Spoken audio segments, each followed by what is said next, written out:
Righty. Well, I want to be mindful of people's time. I know we're a little bit over now. People have settled in. Hopefully they can hear me, see me. So first off, I want to say welcome everyone for joining us. This is our third International Forum on Youth. The first year we did topics on identity. The second year we did topics of migration. This year we're looking at global transition topics. And I can tell you that 3 years ago when we picked these topics, we did not know the world was going to transition in so many ways. So we have a lot to talk about, very different events going on this week. We just came from a lovely talk from Dr. Diane Van Hook, our chancellor. She gave our keynote address. We had about, I think it was 27 people in person and over 60 people online looking in, asking questions. So far we're off to a great start. Now I have the pleasure of being part of this panel for our Lgtbq panel. And I think this is one of the first ones we've done in this International Forum on Youth. Personally, I'm honored to be here and to be talking to our panelists. The LGBTQ community has been a community that has embraced me over the years. It has opened my mind to different possibilities of what it looks like to be happy as an individual. And for that, like, I think my friends in high school, I'll tell you a little bit about why this is important to me. But before that, let me introduce myself. So my name is Maritza Monzon, and I work here at College of the Canyons in the International Services and Programs Department.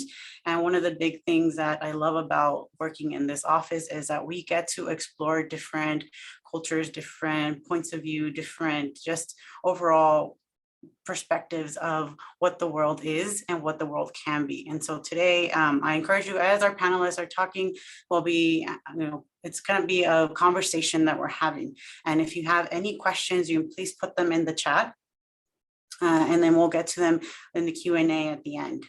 But so why I'm excited to be part of this panel, I'll tell you that I grew up in a very conservative household. I'm a daughter of immigrants from Mexico, very Catholic. So the idea of someone being gay was not okay. But I can tell you that over my high school career, I met a lot of people that had a different idea what love looks like and influenced my worldview. And therefore I was able to positively influence my parents as well, and to be just more accepting on what's going on in the world. And so for me, doing this is like, it's an extension of that. It's like continuing that conversation, continuing to open people's minds all over the world, because of course now we're alive, being broadcasted globally. So if this might reach someone in a place that doesn't truly accept people for where they are. And so I'm hoping that this will expand everywhere. And before I can go off on a tangent anymore, I want to introduce our panelists. And so I'll just do a brief, like, I know we have Aurelia, we have Dana, we have our student Nova, and I know we will be later on joining us. Kelly is also someone will be joining for our discussion. So if you start off, tell us a little bit about yourself, what you're doing now. Go first, Aurelia. Hi, thank you so much, Maritza and the College of Canyons, first of all, for having me today. It's a great honor to be able to talk about all these topics, especially LGBTQ plus people, as I am one of them. So talking about my community is always a thing that I love to do. So my name is Aurelia. I am born and raised in France, from Algerian father, French mother. So back home, that's what we call the Métis people. I've moved to the US 8 years, or coming on my 8 years now, and I've lived in Los Angeles for 4 years. Before that, I was in the cold state of Connecticut. I have been working for the Los Angeles LGBT Center for over 3 years now, and my department is called AIDS Life Cycle. So it's a bike ride that Maritza is going to participate in from San Francisco to Los Angeles. And we create this event each year, and the goal is to raise the maximum of funds for HIV/AIDS services and programs here at the Los Angeles LGBT Center, but also at the San Francisco AIDS Foundation. And that will be it for me. Okay, Thank you. Next, I'm just going by who I see in my screen in order, just so you know. Dana, can you please introduce yourself and tell us what you're doing now? Yeah, hi everyone. My name is Dana. I actually mostly grew up in Santa Clarita and went to College of the Canyons for my associates. Later transferred to UC Berkeley, have been living in the Bay Area ever since, in Oakland, right by San Francisco. And for the last 4 years, I've been working in tech in sales. Yeah, I'd say like I was in San Francisco for a while too, so that the whole area is also very, very broad, very diverse. So it's a good place to be. I miss the weather. Next, Nova, can you please introduce yourself? Hello, everyone. I'm Nova, and I really appreciate getting to be on this panel and talk about LGBTQ matters because they're very important to me. I am in my 3rd semester at College of the Canyons, majoring in global studies, and I'm a college assistant for the International Services and Programs Department. All right. Thank you very much. Okay, so we'll start with the questions. The first one I have is, what are some key transitional moments you have gone through with your identity? And with this one, I don't know if you want, I'll take volunteers to go first, or if you just want me to go in the same order we did before. I'll leave it up to our panelists. All right, same order. Let's Okay. go. All right, cool. Let's dive deep into Let's the go then, yeah. transitional moments. Transitional moments. Yeah, and that's a great question. Thank you so much. I guess I discovered that I came out as lesbian when I was 15. So I currently identify myself as non-binary and use they them pronouns.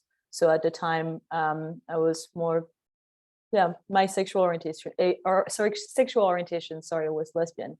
And I was lucky enough to be sent in an all-girl school. So you can imagine that it was a dream come true for me going through high school in an all-girl boarding school. So yeah, I discovered that was a big event in my life, age 15, discovering that all the boyfriends around me were just brothers and friends to play in the mud with and play fights with, but my heart was not going towards them, but more towards the girls that I was giving away all my snacks to hopefully then become my girlfriends. That never worked, by the way. Keep your snacks to yourself. And then when I moved to Los Angeles in 2016, that's when I dove really deeper into the LGBT community, because I come from small town France where we don't have LGBTQ plus resources, organizations, all the clubs and bars that you can see here in West Hollywood, for example, to name LA. So my support system, my LGBT support system were my friends. And then coming here in LA, I was like, whoa, the Los Angeles LGBT Center feels like Disneyland. There's all people just like me. We have the trans, non-binary. It was a beautiful awakening for me to come here in Los Angeles. And then I started discovering more like the trans lounge, non-binary people. And I was like, this word sounds really interesting to me. Let me dive a bit more into what is being non-binary. And after some research, I discovered it was just me. It was absolutely me. So I'm really lucky that at the center, we have good health insurance that provides really low cost surgeries. So came October 2020. So I started the process in 2019 to get top surgery. Came October 2020, I finally was able to get my top surgery. And since then, felt a million times better in my body and with who I am. So I will forever thank the center for being able to allow me this type of opportunity and finally feeling for the person I really am and that I felt that I was since the end of time. So that was my main transitional moments. Thank you so much. That's great. I'll go next. Dana? Yeah, I would say moving to the Bay Area. So like also coming to a new city where like, first of all, because of the sheer volume of out queer people, out trans people, like more racial diversity in the Bay Area, like seeing that representation across the board was pretty shocking in a positive way. And at the time, like being in college where there were a ton of clubs and organizations like centered around the queer community and a ton of niche clubs as well, like it was a lot easier to, you know, start to find and build that community. So definitely grateful for that. And they had that at College of the Canyons too, but I think like being in a space where like outside of like your college, like queer issues are discussed more and you're like walking down the street, like you see more people that look like you, like that makes a big difference as well. And also the Bay Area, like being known as like one of the queer capitals of the world, definitely was a pretty like stark contrast from a lot of the spaces I grew up in. So that like was very supportive for me and exploring my identity, like finding queer community in general, and overall like very happy being in the Bay Area. Thank you, Dina. Okay, next I'll go to Nova. Yeah, so I think a lot like Aurelia, I learned about the existence of non-binary people in high school and started to think, okay, I think that sounds a lot like me. And then my first big transitional moment was coming out to my parents as, at the time, gender fluid, and I told them possibly bisexual. And then that felt good for a while. And then a big moment for me was when I first cut my hair short, because I used to have it pretty long. And that was really huge for me to see that much of a physical transformation. And then for a few years, I was really exploring the masculine side of me. And I was also sort of rejecting any kind of femininity in me, because I kept feeling like I wasn't like queer enough.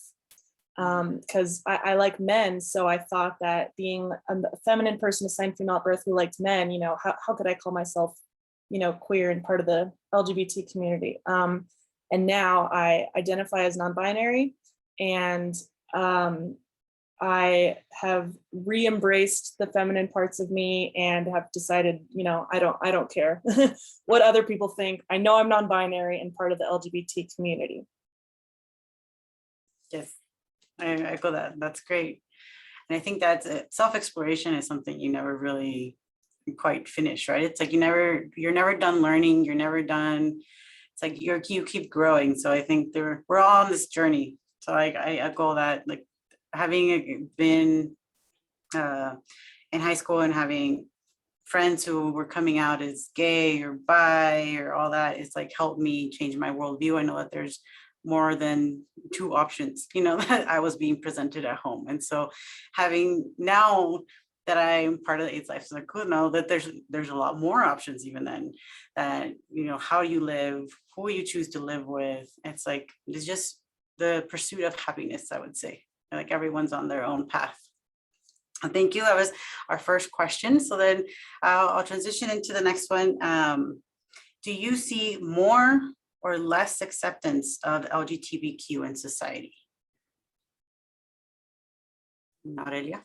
Okay. I would say both. So we're going to talk in the US, and I think that social media and mainstream media are really helping with improving the acceptance of this community, because there is more visibility, because now we like put forward like LGBTQ plus actors and we celebrate them finally. And now when there is a person they're supposed to play a lesbian, we will have a lesbian actor, or I wish there were more, but we're going in the right direction. Mm-hmm. Though on the other end, we also have a lot of new discriminatory legislation, that are still passing in 2021. And there is a lot of work that needs to be undone because of the unfortunate Trump era. So is there more acceptance? Yes, I believe that we are becoming, as a nation, a bit more open-minded, because there is more access to the internet, just because there's more access to information thanks to the internet. But at the same time, at the upper level, so I'm talking government, there are still people that are trying to ban us from using the right restroom, ban us from like the student ban on accessing the right sport, the right team, etc. There is still like healthcare discrimination for LGBT plus people. So there we are moving forward, in my opinion, not as fast as we should, because the more time we take to move forward, the more lives it costs. Because there is still police brutality against trans women of color. They are the more impacted by police brutality. So the more we spend time debating if people should be free and happy, the more lives we lose. And I don't mean to be green, more like pessimistic or anything. It's just like my personal experience. So yes, we're moving forward, but there's still a lot of progress that needs to be done.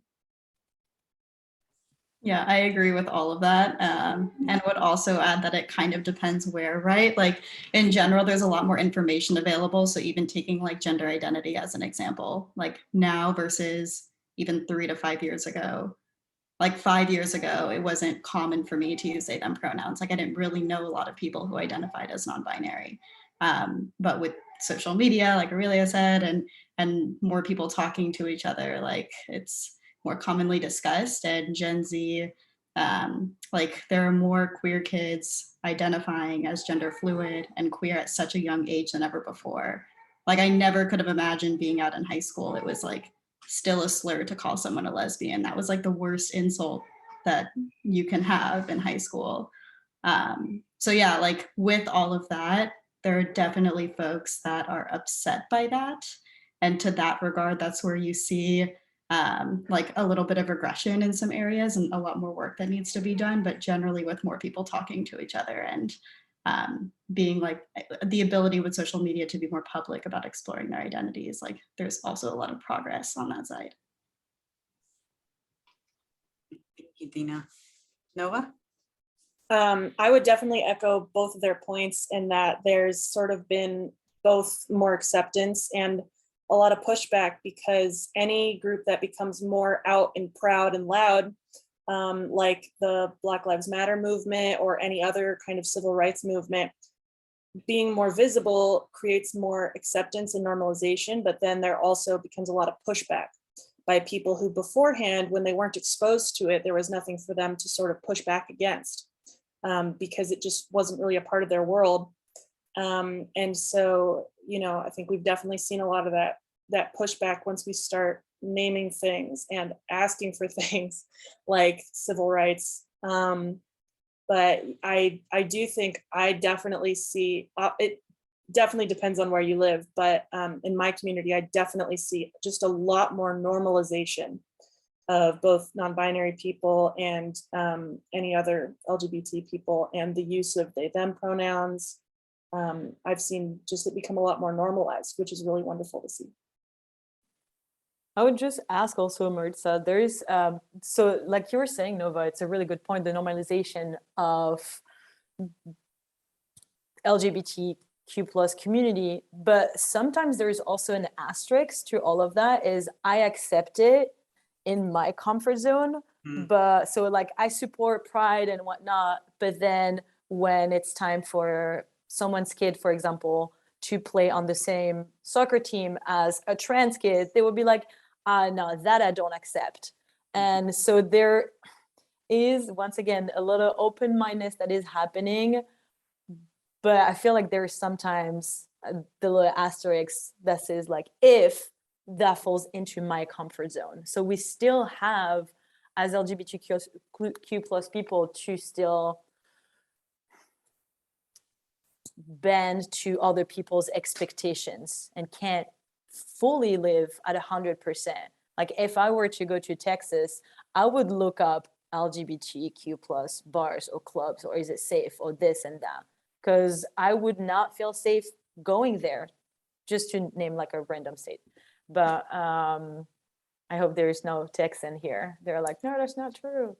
I'm yeah, technically from Texas. So. Damn. Of course you are. Yeah, but on that too, like there definitely is a lot of virtue signaling. Like if someone feels it's more socially acceptable to I support gay people, I support Black Lives Matter, whatever it may be, without like self-reflecting or thinking about what is actually behind the movement, or if it's something that they do agree with and how they can show up for those communities. Absolutely. Yeah, it's like the initial layer of thought, like what is going to be like serving to like my own beliefs and comfort without going much deeper than that.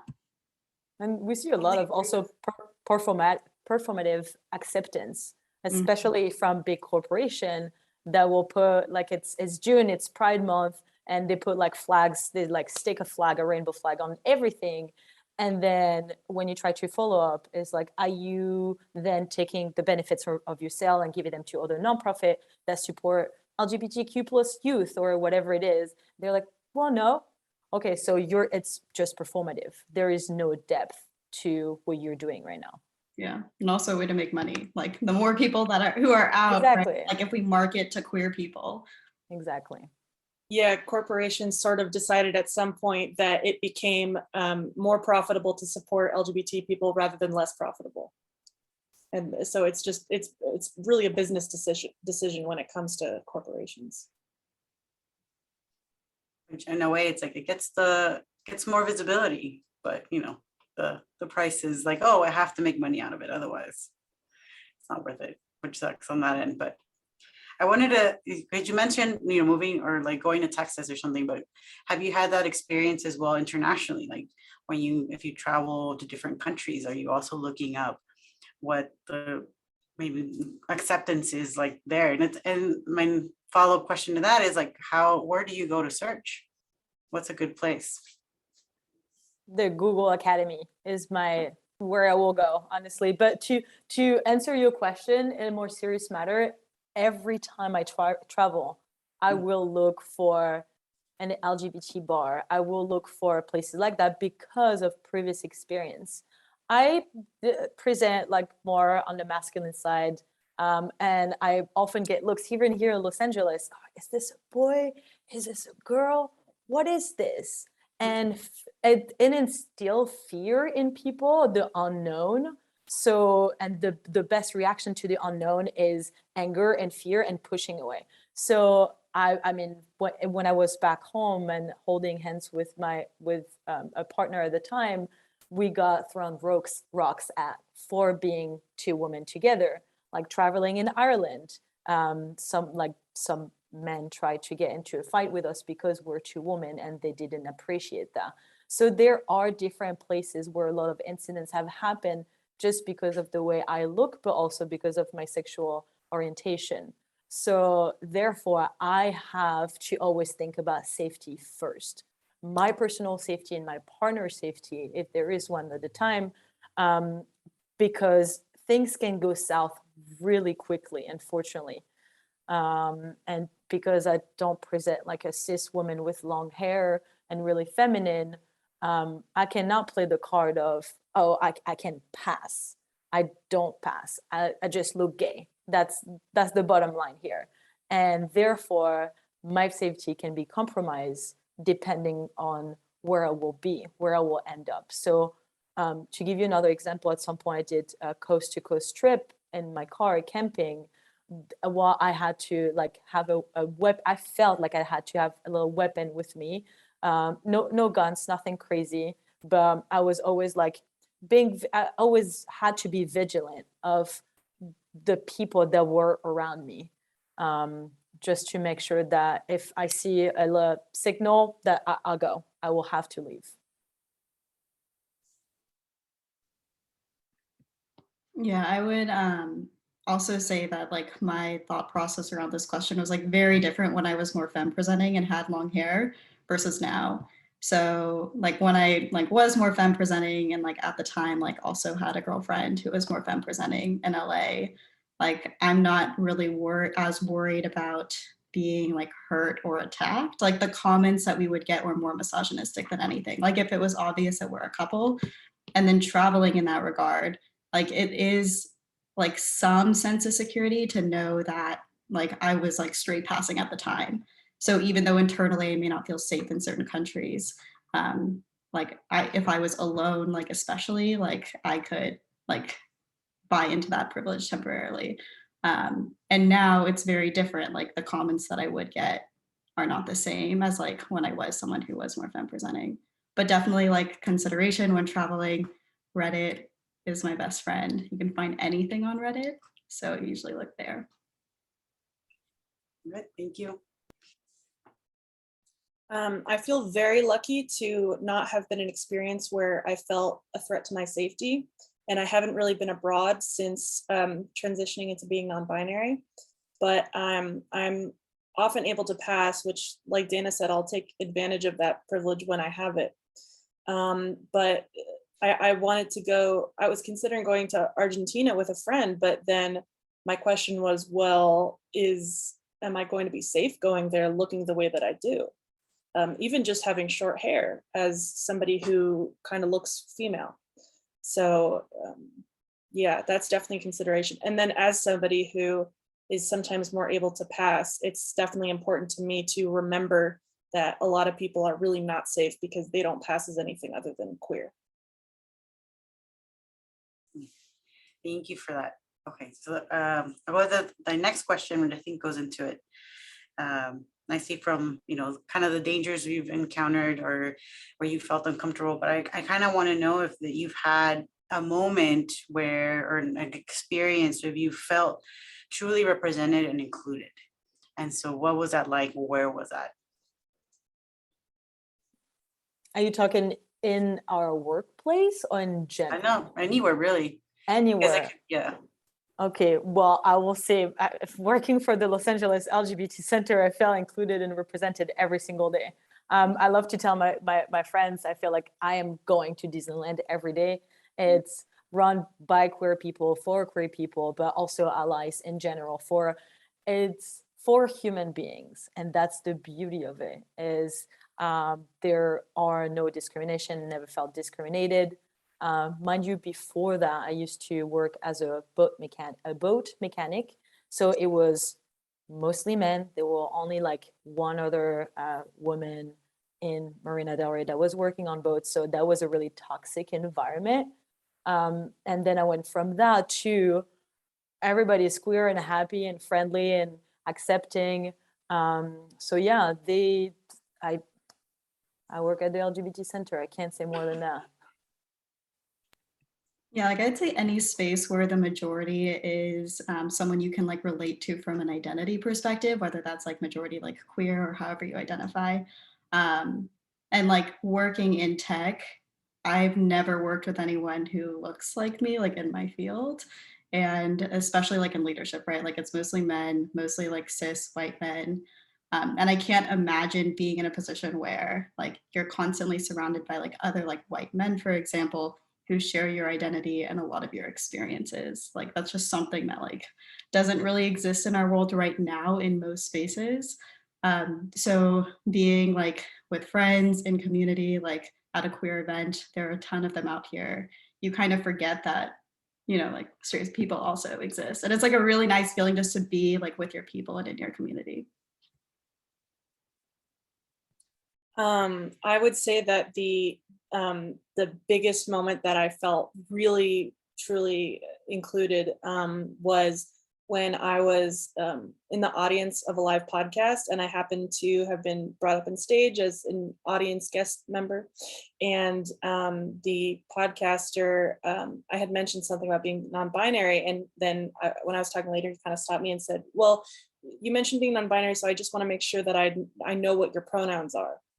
And coming from like a middle-aged white man, this was very, wow, he's asking, this is great. And at the time I only went by they, them. So I told him that.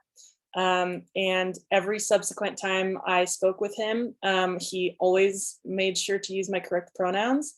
And then on like the subreddit for that podcast, people were being very supportive, and people who weren't being so supportive, other people were sort of backing me up. And so that felt very, very special. And also I used to work at a Noise Within theater in Pasadena, and they've started asking actors and staff members their pronouns and putting them in their bios. And I think that kind of visibility of specifying pronouns, especially for, cisgender people saying these are my pronouns, it feels so good to have that normalized and to not feel like I'm the only one having to specify my pronouns. Good. Thank you very much. I think you actually touched on this because I was looking at, we talked about your moments, but I also wanted to see if there's any like institutions, whether that's school or, I mean, we talked a little bit about, was it, I think Aurelia, because you work at Disneyland. So like your institution is all about, this community, but if think about other institutions that you've been part of, like who was doing something that was being done well for the community, that's represented well. If you could think of any examples. So it's mostly like, give examples of who's doing the good job and to be promoted or applauded for. Or maybe if there isn't anyone else that's doing a good job, who was not doing such a good job at promoting the LGBT community. You don't have to specify the institution name if you don't want to. Okay, I'm not going to be able to answer that question properly. Okay. Because because once again, I would refer to where I'm working again, because the initiatives that are being taken every single year are just so huge. I could just name 100. But there are a lot of partnership with other organizations. There's one, it's the Village Health Association or something like that. The name is escaping me. And it's the person that created the bar or the club Jewel Tyus Williams, that created this place, which is holistic massage place for BIPOC people to be able to afford this type of services. Because as we know, massages and things like that usually, so they can go $100, $150 easily, and they like just reduce their price to BIPOC people so they can access this type of holistic services. Yeah, that reminds me of something that the East Bay Meditation Center did out here in Oakland. So they like have different sessions, and then they'll like put a cap on the amount of white people there to like make spaces more intentional for POC. So that's like an example of actually showing up for the causes that you say you believe in and the people that you say you're trying to support. And also thinking about that like in a work context. So I've been at like 4 companies now, and 2 of them all of them have like some form of an employee resource group or several. And so like the bigger the company, like the more specificity, like there's like generally one for women first, like one for LGBTQ plus folks first, like one for people of color generally. And some of the companies, especially as they become more corporate, have these groups run by folks on like the executive team who don't share any of those identities. And there's like very little budget, and it's more so for show in terms of the resources they give you, and then the amount of like roadblocks they put in your way to get anything done or get any messaging out. And it's like very clearly controlled, and that messaging is also controlled by executive leadership. I've been at one company where it was truly employee run, and they gave us a very sizable budget despite being a smaller company, and said like, do what you want, like, you know better, obviously. And that was like the best resource group we've had. We actually started where we were like 2% of the company and grew to 20% of the company, which is like unheard of. And did like a company-wide poll and found that there are a lot of folks who didn't identify as LGBTQ+, but didn't feel safe to come out in the workforce. So like that made an immediate clear impact. We even recruited and hired a bunch of other folks from the community because like they trusted the community to run that. And that I think is an example of a company that did support our community really well. Thank you for that. I sort of already answered this in my last question, so I'll be brief. Noise Within Theater in Pasadena has been doing an amazing job at being more diverse, both having shows created by and performed by BIPOC people and LGBTQ people. So that's really special. And then at the International Services and Programs Department, I've felt very accepted. People asking me my pronouns and respecting that. So yeah, that's been really special. I've felt very lucky. Thank you, Nova. Thank you, everyone, for answering that too. The next question I have is, what are some hot topics in the LGBTQ community? Something maybe we might not necessarily know of. Anything really that you might think, because you're part of this community. So we want to make sure there's something we should be looking into or keeping track of. So there was one exciting news for youth in October 2021, so about a month and a half ago, that the County Board of Supervisors allocated the $3.6 million budget for foster youth. So thankfully, the center is going to be able to provide more services and programs and fill the gap in the fundings that were needed to provide more food, more housing, more help to employment for these youth. There was also help with banking, help with writing your resume. So all of that. So that was a really, really exciting news and a big budget that was really needed, especially after this pandemic.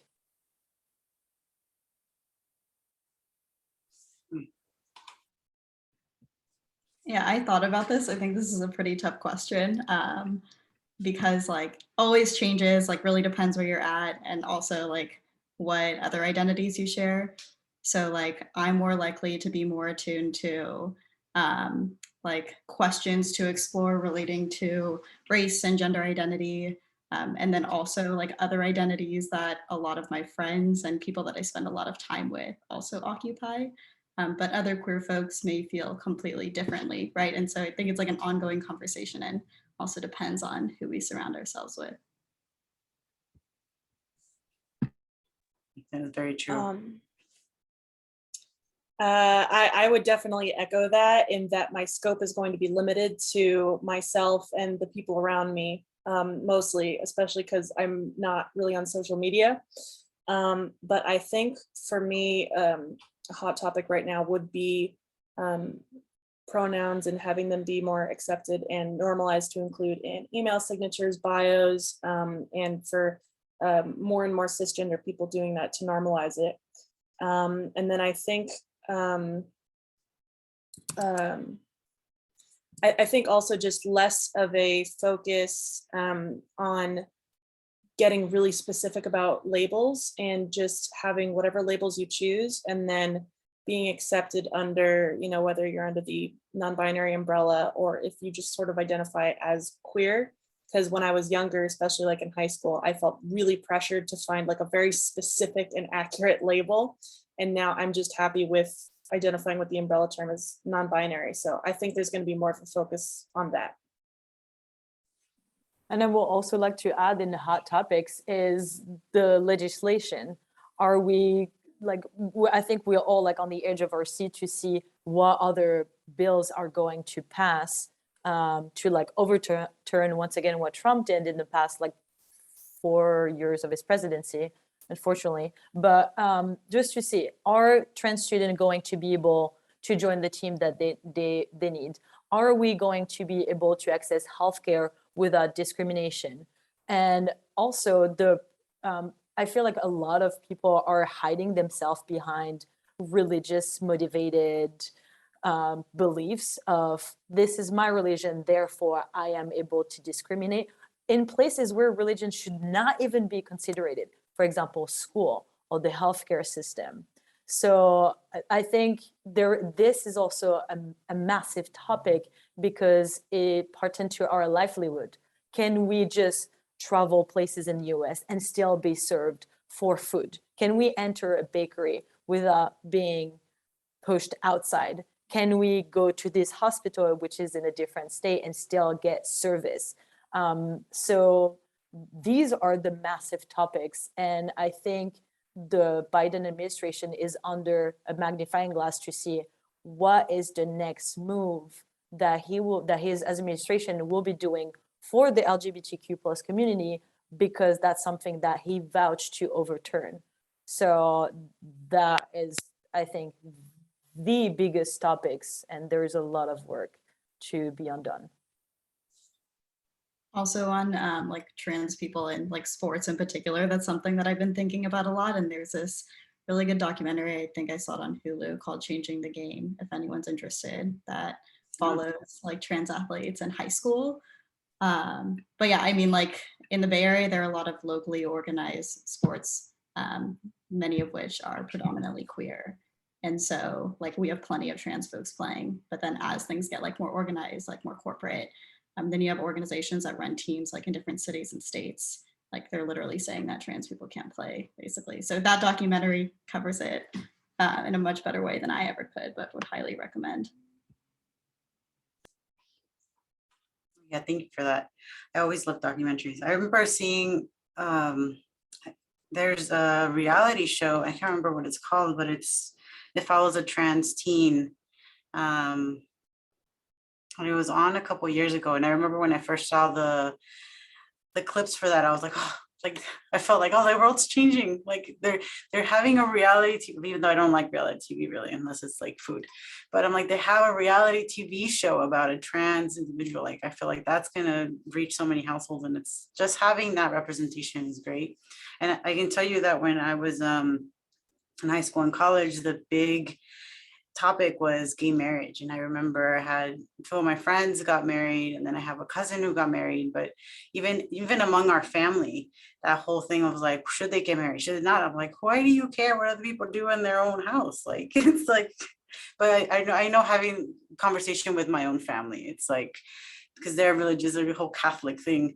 And just going from those awkward conversations with my own family to having my mom attend my cousin's wedding and her being okay with this, like, okay, I'm going to, Khalid, and you're, with her wife. And now it's like, that's the thing. Like, she's like, oh yeah, they're married. Like, it's a thing. Like, it went from like such conflict to something that's accepted now, even within our own little community, my own little family. So I think, keeping track of what's going on legislatively will also affect, because legally what you can do, it's like, just because something is illegal doesn't mean it's right, I think, in many ways. So it's like making sure that people have the rights to do what they need to do, access healthcare, access everyday things. So for sure, I echo all of those things, and I try to be on top of it as much as I can, but I know there's almost like too much information coming at us sometimes, so it's hard to filter.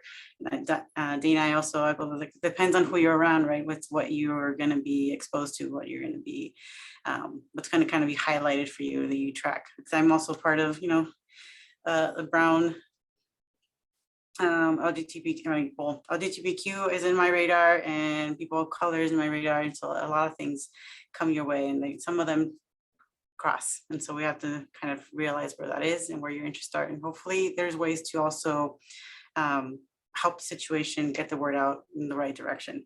So I think let me see how we're doing on time. For this part, we have about 15 more minutes, but I also wanted to bring in, Kelly's here, and she's also wanted to have her introduce herself. With Kelly, what you do, because I know you are also part of this community, and I wanted you to help a little bit with the Q&A part, because I bring in what you do and a little bit about who you are. Awesome. Well, thank you for having me today. My name is Kelly. I use she, her pronouns. I grew up in Santa Clarita. I am bisexual and demisexual, which is part of the asexual spectrum.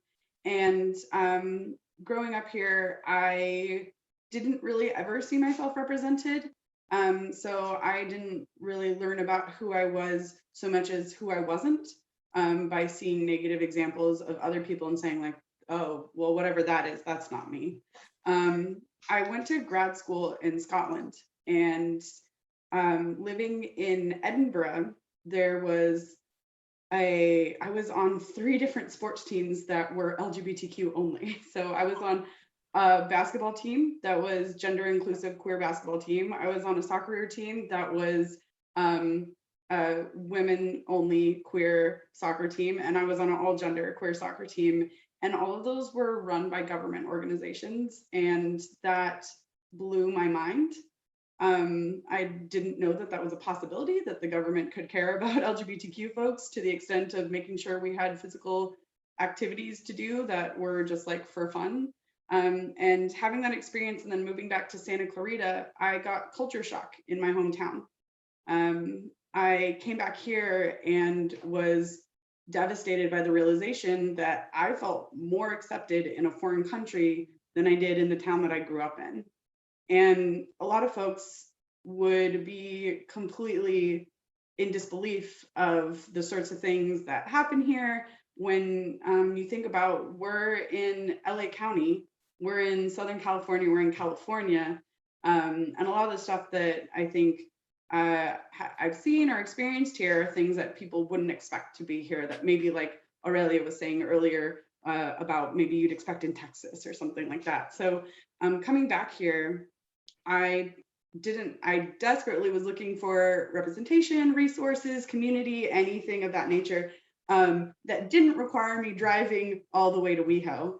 And so after 2 years of looking for that, my wife and I couldn't find it. So we started our own organization. So my wife and I are the co-founders of Queer SCV, and I also now work for Kaleidoscope Lgbtq, which specifically targets the intersection of LGBTQ and neurodiversity. So specifically autism, ADHD, other learning troubles. And so that is my day job. And then my passion project is Queer SCV. So when I was in that searching for representation, resources, that sort of thing, I found some trainings through College of the Canyons. And I went to those trainings and I thought, I could do this and I could bring a depth to it that I don't currently see. So I have been for the last 2 years the Safe Zone trainer for College of the Canyon. So if you've ever been to a Safe Zone training at COC, you may recognize the space. And really it was a situation of creating resources that I didn't see that I needed.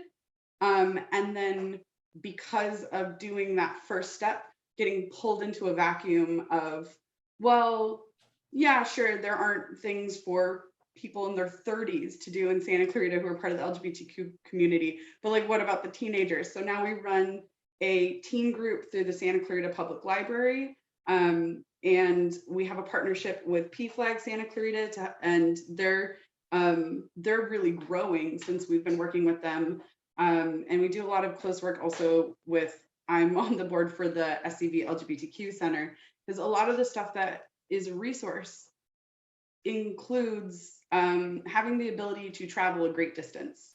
There's not a lot of stuff locally, and luckily that's kind of changing now. So that is kind of what I do, and how I got pulled into this. Larry wanted me to be here today because he's the one who I do the Safe Zone trainings with, so he really wanted me to be a part of this. So I'm just happy to be here and answer any sort of questions. I love everything that our panelists have been saying today. Like, I absolutely agree with that idea of, is it worse or is it better? And the answer is both, completely both. And I think it is really, really dependent on where you are and what specific thing you need. But also, one of the really cool things that's happening right now is a bunch of folks who are plus or minus 5 years of my age have decided to become the people that they always needed when they were young people. And now you can find LGBTQ orgs that hit an intersection of, are you LGBTQ and an immigrant? Are you LGBTQ and South Asian? Are you LGBTQ and East Asian? Are you LGBTQ and Jewish? Are you LGBTQ and Muslim? Like, all of those orgs exist now. And I think, like, one of our goals is to work with all of them, because we feel like we learn the most when we're trying to do collaborative work. So if I'm also good to answer questions for directing you to resources of people who know better than I do. But yeah, so that's a little bit about me and why I'm here today. Yeah, now I still feel like Aurelia and Kelly, you guys need to I was like, connect, yeah, see? spread those resources through the valley, to the LA County. That's a question I was thinking of as Kelly was talking about. It's like, if we have a SUV resources and with LGTB Center in Los Angeles, like what are your, I guess your areas where you service? Is it LA County, LA City, what are the boundaries, I guess? LA County. Okay. And as of January 2020, we just opened a new facility, which is in Lima Park, so South LA. And that opened right before the pandemic. So, and they were supposed to do HIV, STD testing and be there as a resource for people of Center South, because most of the center's location there's one in West Hollywood, there is one in Hollywood, and we have like 9 other locations. But we noticed that a lot of our clients were coming from South LA. So the idea of like meeting people where they're at finally came, and this new center opened. So it's a small facility, but it was important for the center to be able to meet people where they were at, because there is issue of transportation, having like the finance to even pay for a bus or things like that. And they have had such a great turnout. They're like always booked, and they have like a lot of events and things like that. So yeah, that's one thing that personally I'm really proud to have seen the center do something like that. And recently they also opened, during the pandemic, new housing for youth and for seniors at the center. And they created a senior prom, which was so cute, because for all these LGBTQ plus seniors that never had to get a prom and to go to prom with their loved one that was of the same sex, finally they were able to get the prom that they deserved. Thank you for that. And that actually leads into the last question I have for all of you is, how can we build an atmosphere of inclusion? It's the action item, right? It's like, we've heard your experience, you've heard like, what organizations are doing well, but it's like, how can the audience get involved? Like, what are some ways that you know of, or that you have personally been involved with this community, that you would share with others and you would encourage them to do the same if they can? I know, right? Yeah. Okay. So I would say number one is do some introspective work. Like, before going anywhere else, look at yourself, know your privilege, learn about different cultural differences, because you can't be inclusive if you don't understand someone else's culture or where someone else is coming from. So especially here as an immigrant, I think I have a different perspective on inclusion than other people. And I'm always so happy to share my perspective on this country and how on education, on healthcare with others. So I would say number one, introspective work, really important. Do your research. If there is something that doesn't seem natural to you, that doesn't really make sense, ask around. Feel free to ask questions. I always love when people ask and it comes from a good heart, then they just remain in their personal stereotype and their explicit and implicit bias and say, well, that's just the way it is. Well, it doesn't have to be the way it is. If you do some research, talk to people, share, and just, simply ask questions. And then number two, I would say, is to take actions, because we all know that actions speak louder than words. So it's good to do some research and do the work on your own, but then take action. Donate to different nonprofit organizations. Go volunteer in places that maybe you would have not in the past. Look up a BIPOC organization. Go support a women-owned business. And create space. So if you are especially a manager, a director, you don't have to be the agent of change. There are people that there are BIPOC, there are immigrant, so they have the knowledge. They know what feels best for them. So create a safe space where these people can express their needs and their want in the workplace or at school, wherever it is, and they will tell you. Then it will be up to the person to hear it and take action on it. because it's really cool to create like these meetings and things like that and share ideas.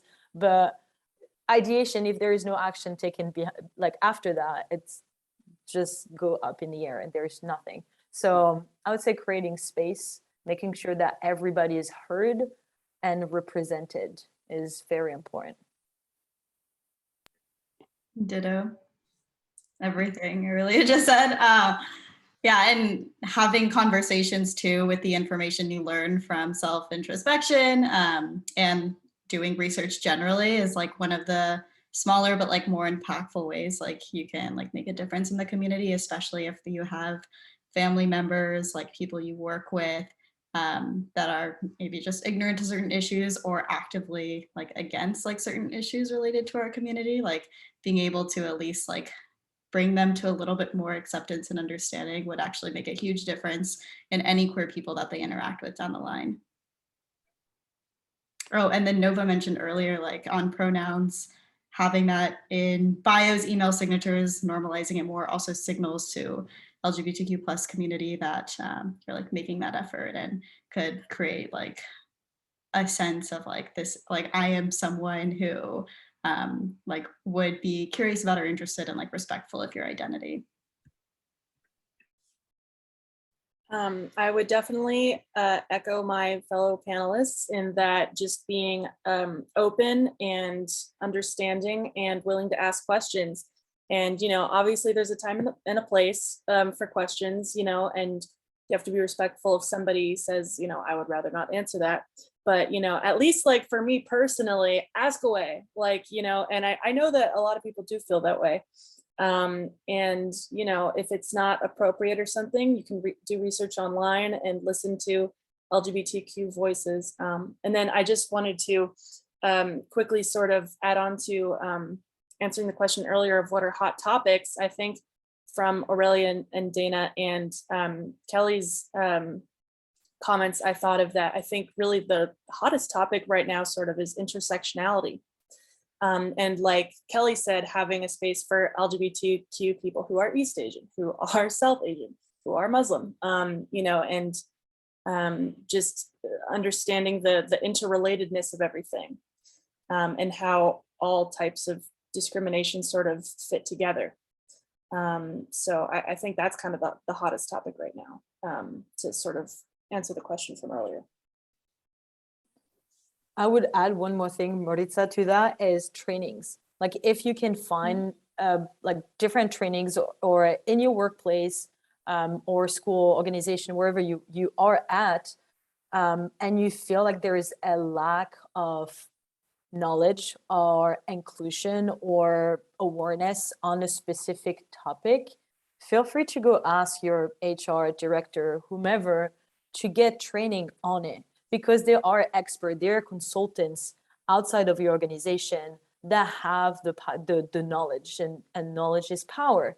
So always feel like that's something that I was afraid in my previous work, is to take initiatives on this kind of topic, but not anymore, because knowing more about one another create inclusion, break down all the stigma, all the stereotypes, all the biases that we have created, and frankly, that the society in general just pushed into our brain. So that would be the last one, is go look for trainings and hiring consultants. Thank you. And Kelly, I think you put in a few resources. You want to kind of explain what's there for people that want to get involved here in Santa Clarita? Oh yeah. Also, just to go off of what Nova was saying, ask questions, but make sure you're asking in the right context. So College of the Canyons actually offers 2 free trainings every year. So one in spring semester and one in fall semester. The one in fall semester, I think we had about 30 people at it who attended and did the full training. So those trainings are absolutely the right place to ask questions. You can ask, we assume you have good intentions. You can ask your messy questions that you're not sure about the language is right. You're worried about that you're going to get judged for asking it, or you feel like you should already know. We have folks ask what LGBTQ stands for, to the point that now we just put that in the training. So whatever your questions are, bring them to those, because that's what that space is for. Sometimes the burden of education really gets shifted onto folks who are dealing with a lot of other things, being the person on the receiving end of oppression and questions is maybe not necessarily what every minority person or historically oppressed category of human has signed up for. But in those spaces, at those trainings, I'm signing up to do that. People I bring in are signing up to do that. So like, we're creating that space for you specifically to learn. So definitely come check those out twice a year, every year, for free. So the resources I put in there were PFLAG SCV, which is an allyship group. So PFLAG is the oldest allyship group in the United States. I believe it started about 45 years ago, when a mom marched in the New York Pride Parade with a sign that says, "I love my gay son." And that had a huge reaction. And from that sprung a huge organization, and there is a local chapter of PFLAG here in Santa Clarita run by some really cool folks. And the board that runs PFLAG has queer folks on it, has parents on it, and is a space where anyone is welcome to come and learn more about the community and get resources. I threw up Queer SCV, which is a local social support group. So we run LGBTQ centered events for adults and teens in Santa Clarita.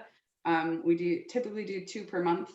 And the SCV LGBTQ Center is in the fundraising stages. So it does put on events, but it does not have a physical location yet.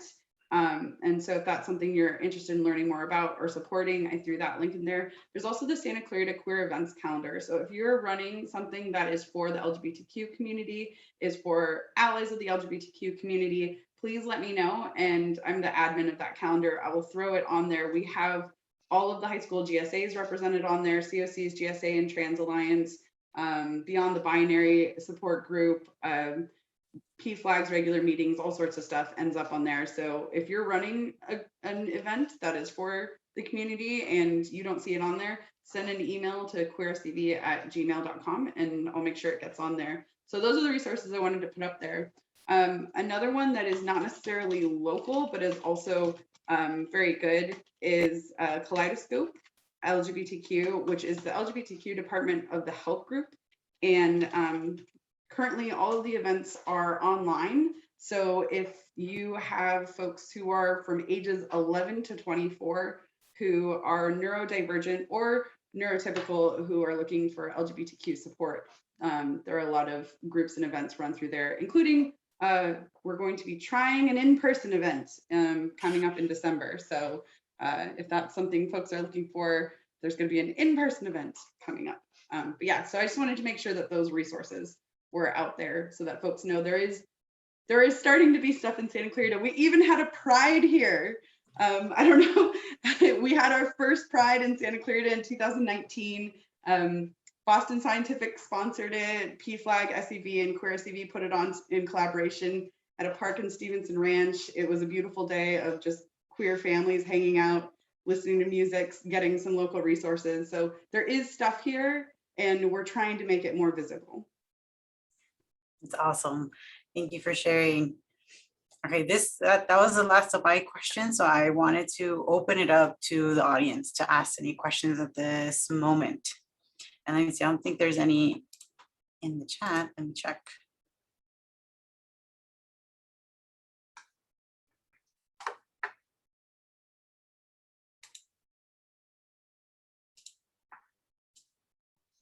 I've been monitoring the chat. I didn't see the question. Okay. Marisa, do you mind if I answer your question about how to build an inclusion atmosphere? Go ahead. Yeah.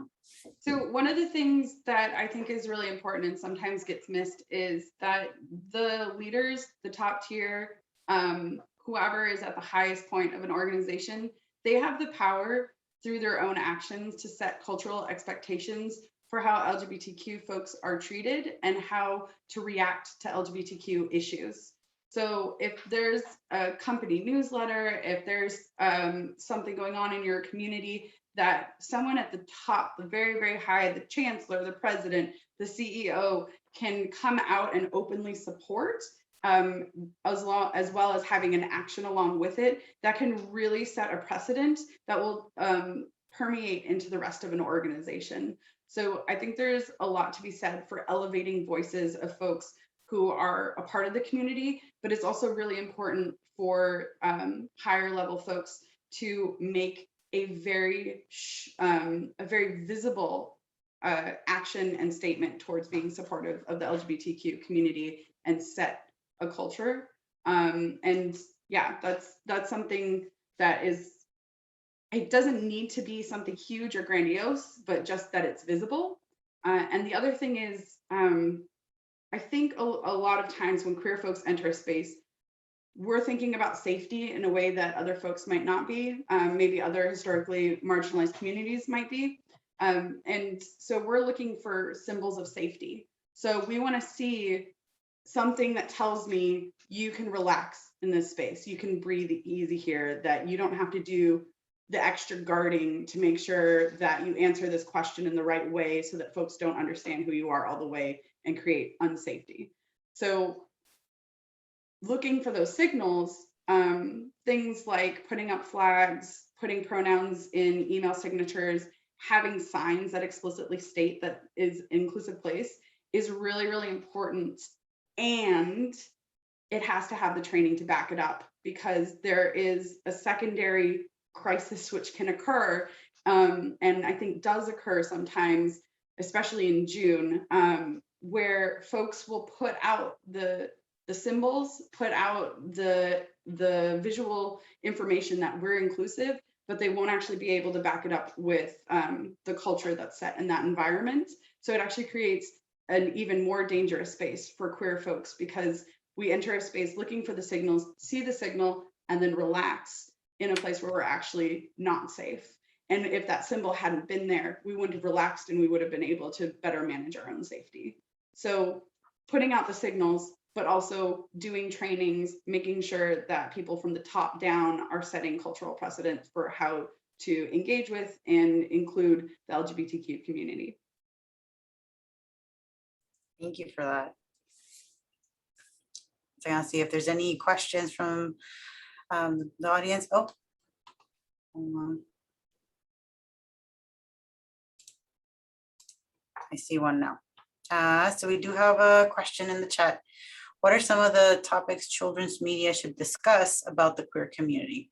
Also, just want to thank whoever mentioned using Reddit. Oh yeah. So I think that was Dana. So Reddit, yeah, good space.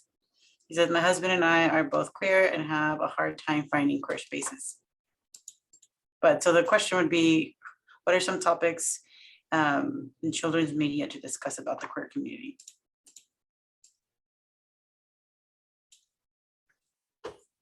I sort of have an answer because I've already thought about a lot, where at least as far as representation in children's media goes, I've seen a lot of children's media now that's featured lesbian couples, which is wonderful, and it's a fabulous step forward, but I haven't seen any like gay male couples, because I think some of those really horrible prejudices about gay men being dangerous are sort of still in effect.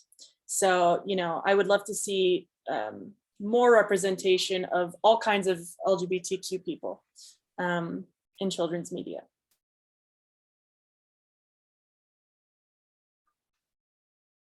Anyone else want to? Yeah, I'll jump on that one. So children's media is an amazing tool for creating LGBTQ representation and all that sort of things. There's this sort of myth that goes around of we turn 18 and then suddenly we're gay, or we turn 18 and then suddenly we're trans, right? There's like this concept that LGBTQ in and of itself is rated R, 18 and over, 21 and over. As Aurelia was saying earlier, they look for the bars, and that's not necessarily because the bars are where you go to party. It's because the bars are where historically the LGBTQ community has found safety. But in the bar being that, there's like necessarily a huge age gap between, I think the average age of coming out right now is 14, and 20 years ago it was 25. So that age is getting younger and younger. So it means that the media has to catch up and do targeted things for folks of a younger category. One show that I think did an absolutely great job of this which was intentionally created for that purpose, was Steven Universe, which was created by a non-binary animator, Rebecca Sugar, who created it with the specific intent of rated G queer content, which is unheard of. I run an LGBTQ movie club for ages 13 and over, and part of the requirement for that is that the movies can't be above PG-13. And when I look at the rating system, sometimes there will be movies that are PG-13 just because there's a gay kiss in it. It can be like as little as 2 lips touching and that's it, and it'll be PG-13. Whereas the same representation of sexuality for a heterosexual presenting couple doesn't warrant a rated R. That is a little bit changing based specifically on how big of stars are in a movie. So if there is a big enough star in a movie, then you can get that down to a PG-13. There are some movies that are PG-13 that we're watching that I'm like, oh my gosh, this is so much more scandalizing than anything that would have been in something like But I'm a Cheerleader, which is somehow rated R. So there's a lot of things where you can see the reflection of anti-queer bias in media. And so for children's media, I think one of the things also, I forget who said it earlier, that should really be put out more is accepting yourself and accepting others, regardless of the differences, and not focusing as much on labels. I think there's a little bit of a well-intentioned misstep of understand all the labels, see the people fit in the box, and then accept the people in their nice, neat box. But humans are messy, we're sloppy, we're all over the place. Biology doesn't fit into a neat box. So just the idea, not of normalizing queerness, but of not being afraid of things that aren't normalized and accepting difference when you encounter it, and with curiosity, not with hesitancy or fear, or I have to understand this in every possible way before I would feel safe enough to accept this, but to engage difference with curiosity, and just self-acceptance.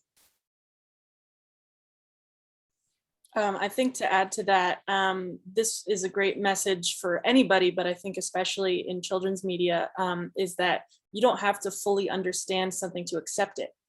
Like, for example, I can be fully supportive of the Black Lives Matter movement despite not knowing what it's like to be a person of color. So you don't have to fully understand what it's like to be non-binary, or, what these labels or people's experiences are. Seek to understand, but I think like you said, Kelly, you don't have to have fully learned everything you think there is to learn before being comfortable accepting something or someone. All right, thank you. And we got Aurelia or Dania, want to jump in? If not, I have another question too. So. Other question, I'm not familiar with children's media much. Okay. That's okay. And then I'll go on to the next question I got here is, what was your experience with coming out to friends, family, peers, etc.? And have you lost friends when you came out? If so, how did you deal with it? How many hours do we have for that? Experience coming out. I thought so. My father is an Arab man, a Muslim, and I thought that coming out was going to be hard with them, but it was actually hard with the person that I thought was going to be easy, which is my mother, and it was actually the reverse situation. She spotted me with my girlfriend downtown holding hands. She was coming back from vacation and her face just liquefied as she saw us. And I went home that evening, and I think she used all the bad words in this universe that it was a shame to the family, et cetera, et cetera. And since then, we've never talked about my sexuality. Mind you, I got married at some point to a woman, and she accepted it. So now she's at a time in her life where she knows it's not a phase, it's not gonna change anymore. This is who I am, and this is who has always been. But it was not, I wish sometimes I had the coming out conversation with my mother, and my father was just like, okay, fine. But I still called all my partner, my friends. So I've had a lot of friends in my life, it seems like. I've had special friends. Yeah, they're the extra guests. Which is like an acknowledgement of difference. I know, the extra You can friends. bring your special friend if you want. Okay, thanks. I'd say coming out to myself was definitely the hardest part and took a long time. Like there just wasn't representation. The representation that there was very particular to a certain look and lifestyle, and like the few movies that centered queer folks, they usually ended up dying or like something tragic happened to them. And so it's like you see that as a kid growing up and you're like, I don't feel reflected in that. There's no way it could be queer. And that was my thought process for many years. So because it took me so long to come to terms with being queer, like I definitely expected it to be a lot more difficult in terms of the reactions I would get. I was definitely fortunate that it was mostly positive. On like losing friends, there wasn't anyone who was like actively against like, I'm not going to be your friend anymore because of this, but there definitely were people where we just like never talked about it. And later, like some of these folks came out as Trump supporters, right? And so they still genuinely believe that they're not homophobic, that it's fine that gay people can get married because that's the only thing we care about apparently, and then just like let them be.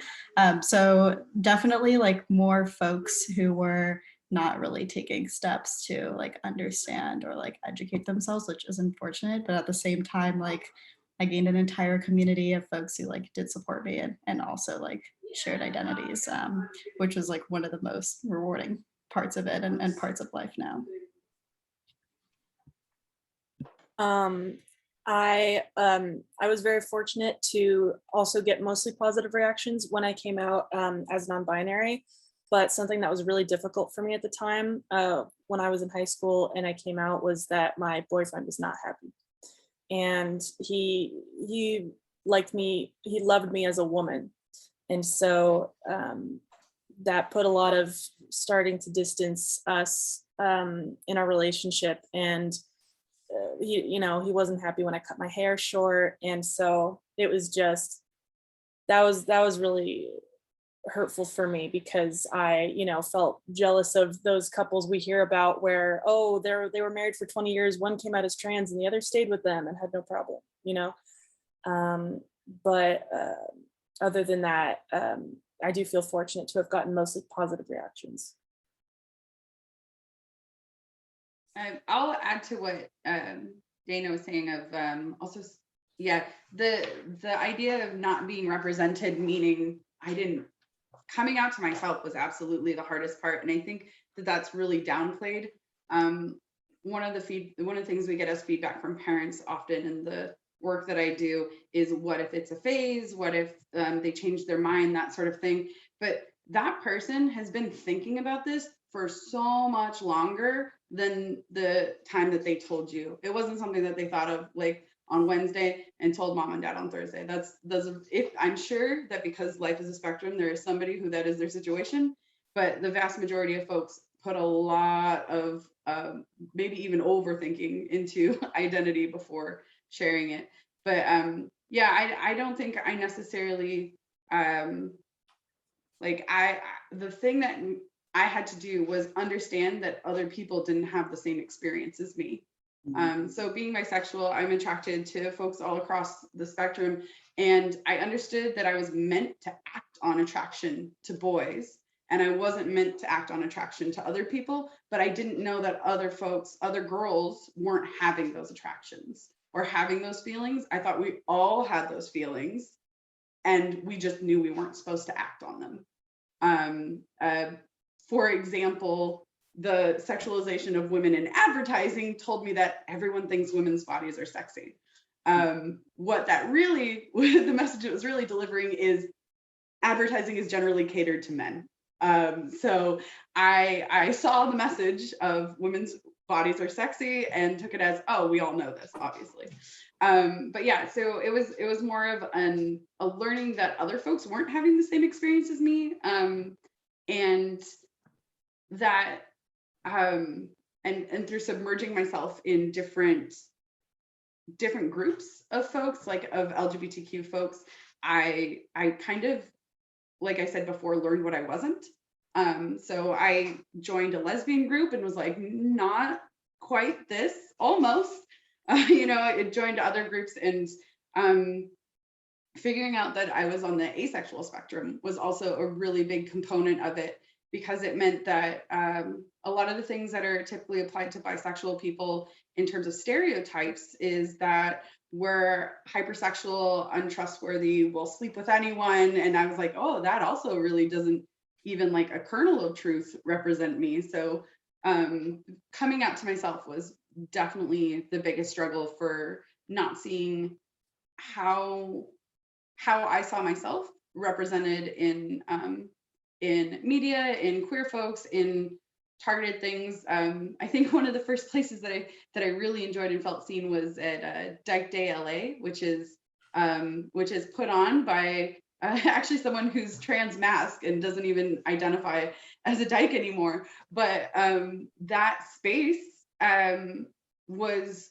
really open to different varying gender expressions, and it was much less of the like cis gay guy version of LGBTQ, and it was much more like, I want to play frisbee with my dog in a park. And I was like, yeah, this one looks more like me. So yeah, that was a big part of me coming out to myself, or more figuring out what sort of things fit for me, and then also pulling in the pieces of my identity that are intersectional and aren't necessarily what is on the L word, or I guess the classic L word. I haven't seen the new one, so I can't throw shade at it because I haven't seen it. But yeah, so I would say coming out to myself was a big one. But in terms of to other folks, I came out by sending out engagement invitations. So if you were into it, show up. If you're not, feel free to send that back, and please still buy us a gift. So I came out mostly by inviting people to my wedding. And even then, that wasn't really a declaration of my identity so much as this is the person I've chosen. We have one more question. I don't know if we have time. We have like about 5 minutes. Do you want to say, I think it's a good question. I don't know if everyone will be able to answer it, but I want to take it out there and see if we can do like a minute or two. And so the question is, how are countries like Mexico and France, who are predominantly Catholic, dealing with laws related to gay rights and same-sex marriage? Or like, how about Arab countries? So if you have any insights on that, please feel free to share, and then we'll wrap up after that.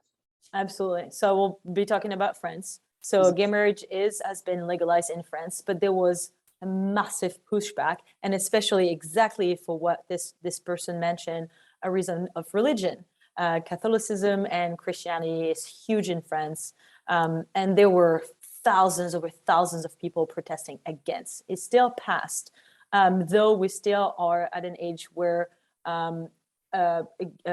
same-sex couple cannot adopt a child together.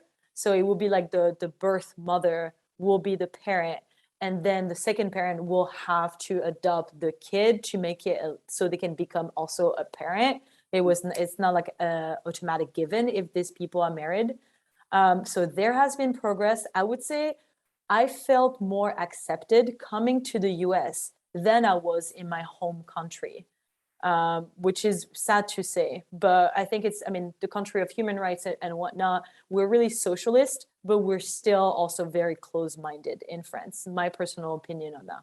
So once again, there is progress. Same-sex marriage is legal, but there are still a lot of step forwards to take. Thank you for that. I don't know if anyone has anything else to add.